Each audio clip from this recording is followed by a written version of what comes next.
Hello दोस्तों, आज की हमारी कहानी सेवा उसका ये पार्ट 2 है। कहानी अच्छी लगे तो लाइक ज़रूर कीजिएगा। उसकी मम्मी उन्हें छोड़कर हमेशा के लिए पंचतत्व हो गई थी। उनके मरने की खबर सुनकर जेठ जेठानी, देवर देवरानी, ननद नंदोई और परिवार के सभी लोग घर पर हो गए थे।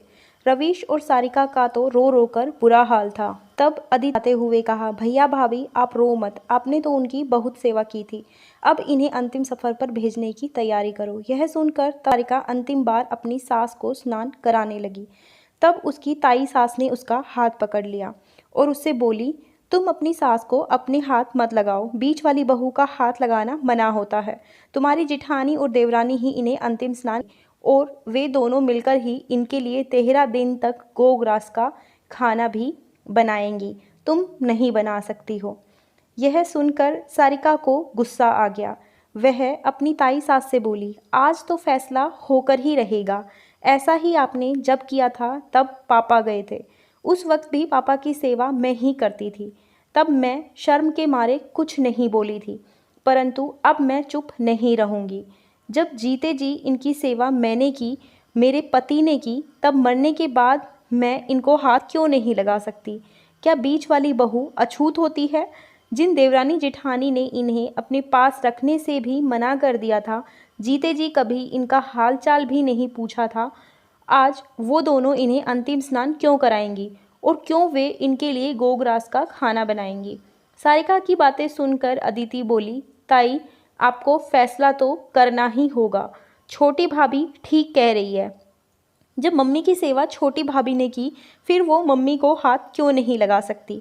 मम्मी जब ठीक थी तब वे दुखी होकर कई बार मुझे बताती थी। कभी कभी जब मम्मी बड़े भैया भाभी और छोटे भैया भाभी से मिलने जाती और उनसे कुछ खाने को कहती, तब भैया भाभी उन्हें यह कहकर खाना देने से इनकार कर देते, जब तुम बीच वाले भाई के पास रहती हो फिर खाना हमसे क्यों मांगती हो? हमारा खाना खत्म हो गया, सारिका के यहाँ पर खाना खा लेना। यह सुनकर मम्मी दुखी हो जाती थी। अदिति की बातें सुनकर उसकी बड़ी भाभी और छोटी भाभी शर्मिंदगी के कारण नज़रें झुकाकर खड़ी थी। यह देखकर उसकी ताई बोली, तुम्हारी बातें सुनकर मेरी आंखें खुल गई। मुझे सच्चाई का पता नहीं था।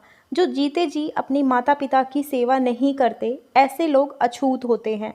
उन्हें अपने माता पिता के अंतिम संस्कार की सभी रस्मों से वंचित कर देना चाहिए, ताकि लोगों को उनसे अपने माता पिता की सेवा करने की प्रेरणा मिले। वैसे तो हमारे समाज में यह नियम था कि अपने माता पिता को मुखाग्नि छोटा या बड़ा भाई ही देता है, बीच वाला भाई नहीं। लेकिन तुम्हारे बीच वाले भैया भाभी ने जिस तरह से तुम्हारे मम्मी पापा की सेवा की, उसने मुझे अपना फैसला बदलने पर मजबूर कर दिया है। अब तुम्हारी मम्मी को अंतिम स्नान सारिका ही कराएगी, उनके निमित्त खाना भी सारिका ही बनाएगी और उनका अंतिम संस्कार रवीश ही करेगा। फिर उन्होंने सारिका से माफ़ी मांगते हुए कहा, बहू तुम अछूत नहीं हो। अछूत तो तुम्हारी देवरानी जेठानी है, जिन्होंने जीते जी अपनी सास की सेवा करने से इनकार कर दिया हो। माफ़ कर दे मुझे, जो मैंने तेरा हाथ पकड़ लिया। चल अब अपनी सास को अंतिम स्नान करा।